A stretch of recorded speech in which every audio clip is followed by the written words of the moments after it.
Welcome to Core Cutting Today for March 10th, 2020. This is the show where I break down some of the biggest stories happening in the world of core cutting right now and give you my opinion. Now, this is my opinion. If you want to learn more about these stories, check out the show notes down below. I'll put a link to each story there so you can read about them for yourself and let me know what you think. I'd love to hear from you.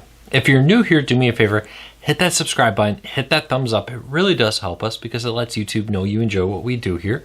Hopefully we can help you break free from the high cost of cable TV and still watch the shows you enjoy. Well, let's dive into it because a lot's been happening, starting off with YouTube TV's 2-week free trial offer ending later this week. So if you want to get in on the 2-week free trial of YouTube TV, make sure that you head over to YouTube TV right now and subscribe to that. I believe this is only good for new subscribers, but it is double what the typical YouTube TV's free trial is. So check that out.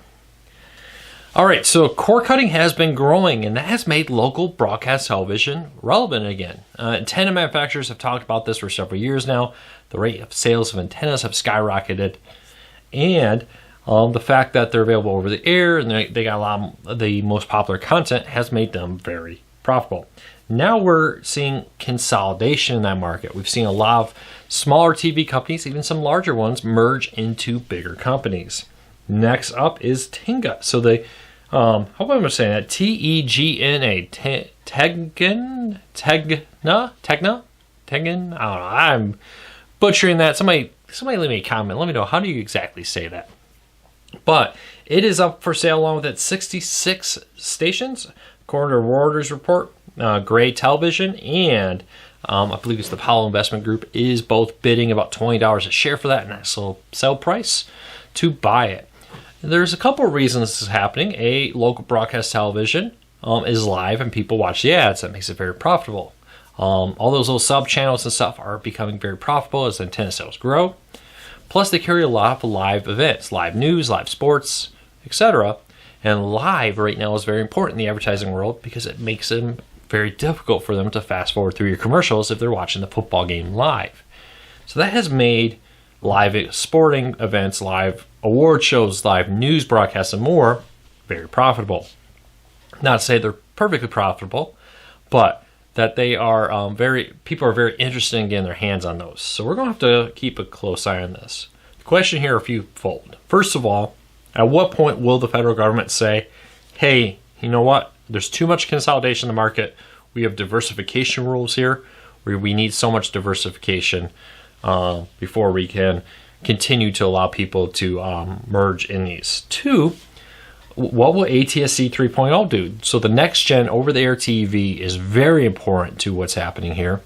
And the question now is, what will that do? Later this year, a bunch of markets are going to go live, and there are a lot of talk about more sub-channels hitting the market. So these sub-channels will come out and be like the Comet and so forth.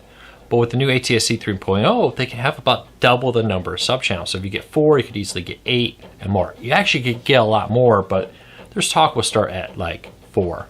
So we're going to keep a close eye on that, see how that all plays out, and watch it very closely. But let me know what you think. What do you think of these mergers and consolidations? Let me know. Next up is Fubo TV. They are adding a lot more sports networks, including the NHL network, Major League Baseball, and MLB Strike Zone. They're like NFL Red Zone type channel. So good news if you're a sports fan with Fubo TV, check out that one down there. And it's a really great deal for Fubo TV, NHL, and MLB. Still no ESPN. Hopefully someday they figure that out, because if Fubo can get ESPN, really are a great option for sports fans. I'll be very interested to see how that all plays out in the weeks and years to come. But are you a Fubo TV subscriber? Leave me a comment, let me know. If you're interested in which packages, which price points that these channels are added to on Fubo, check out the story that Jess pulled together. Link in the show notes down below. All right, next up, Discovery. Now, Discovery's talked for quite some time about streaming services. They've actually launched a few, but they keep hinting about a bigger and bigger one that's supposedly going to launch now this year. That will include all of the Discovery properties in one spot. Well, now Discovery has hired a former Google executive to lead their streaming strategy. Neil is joining them from Google, and is becoming the new Chief Financial Officer and Head of Strategy and Operations for Direct-to-Consumer. It's quite a mouthful of a title, but in short, he's taken over the lead on the streaming services. It'll be very interesting to see how that plays out. Discovery has struck a partner with BBC Earth, I think it's what it's called, all the BBC content for like Planet Earth and that kind of stuff. So that will be added alongside a bunch of Discovery content, and it could make a very compelling lineup for people who like HGTV, Discovery Channel, and more. We're going to have to keep a very, very close eye on this. I'm very excited to see how Discovery comes in. Think of all the content offerings out there. Discovery offers something a little different that I think they could really build something nice on. So we'll keep a close eye on it. Next up is Quibi. And let me know, will you subscribe to Discovery's streaming service to get on-demand content from all their different networks? Let me know. Quibi is that new streaming service that offers, if you pay, sub 10-minute videos, a lot like these YouTube videos, but paid for. They've been really striking a lot of big name deals. Now, they were supposed to have a big launch event coming up for April 5th. Quibi has now announced, because of the ongoing fears over the virus, that they have canceled that launch event. Now, the launch of the service, I saw some comments say, does this mean the service is not launching? No, the service is still launching, but their big party, their big press event to announce its launch has been canceled. So, good news is if you're still excited about getting it, it's out there. They're offering right now, I believe if you sign up quickly, you can get like 90-day free trial, limited time. It may be over actually now already, but check that out, see if that's still being offered. But Quibi is going to have all these shorts from big name TV shows and revivals of different things, sub 10 minutes, where you're going to have to watch a bunch of 10-minute videos to go from there. It's really trying to target people on mobile devices. It's only on mobile, where it's like, hey, I'm just sitting in an airport, I'm doing this, I'm doing that, I want to watch a few minutes of a video. Be interesting to see how that plays out. Will people, people are used to watching YouTube type videos in those situations for free. Will they transition over to paying for videos in that case for $10 a month? Will they justify it as another expense since it's only on mobile? We'll have to see. You let me know. What do you think of Quibi and their market strategy? I want to hear from you.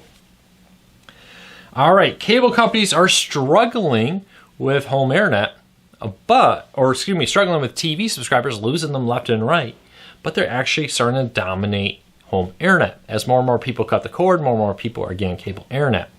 Now, if you watch this channel for a while, I've talked about cord cutting 2.0.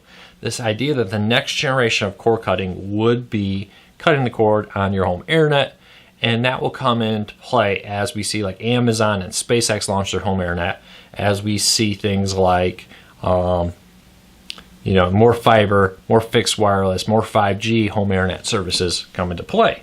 As that becomes a reality, this ability for cable to say, hey, we're dominating home internet will shrink because, there's now competition. Right now, in many areas, there is no competition really. You got maybe 2 choices for home internet. If you're very lucky, there may be a third, but most Americans are lucky to have 2. What's going to happen when there's 6 or 7? SpaceX, Amazon, T-Mobile, Verizon, and more all offering a high-speed internet wirelessly or through fiber or different options out there. So let me know what you think. Will you jump ship? Would you pay more if it meant getting completely away from Comcast, Spectrum, etc.? I would love to hear from you and what you think. And lastly, NewsOn is a great free news service. It takes local stations from around the world, puts them in a single spot, curates them, all kinds of stuff. They've announced that they're working on a new web service. They've temporarily suspended the website streaming. They still have streaming through their apps for free. But on the website, they said they're preparing to launch a brand new version of their streaming app. Because of that, they're temporarily disabling streaming on their website. So if you go to NewsOn, and I think they even have a temporary one right now, newson.us, they'll have a new one there that will allow streaming, but at this moment, it's not. You can use like the Roku app, for example, to stream it if you want to do that. So keep that in mind. I know a lot of people love NewsOn to stream local news. I love where they go and they like a hurricane's hit in Florida. They take all the local TV stations in Florida they're streaming, put them in a single spot. So around the U.S. you can get local news of what's happening with like a hurricane hit in Florida. So keep that in mind. All right, that's it for today. I hope these news briefs help you. I hope you enjoy them. If you ever find any news tips, tricks, whatever, go to corecarsnews.com, click on the contact us, send us an email, let us know what you find. Try to be as descriptive as you can. Include a link, exact details. Don't just say, hey, YouTube TV added more logos. Say, hey, in my hometown of Indianapolis, my YouTube TV added this particular station. Makes it very easy for us to track it down, verify it, and then write a story about it. If you find a deal, include a link to the deal. That's hugely helpful to us. But I thank you everybody for your support. I'll be back tomorrow with more cord cutting today. But if you're new here, hit that subscribe button, hit that thumbs up. I really do appreciate it. Take care, everybody. I'll see you really soon.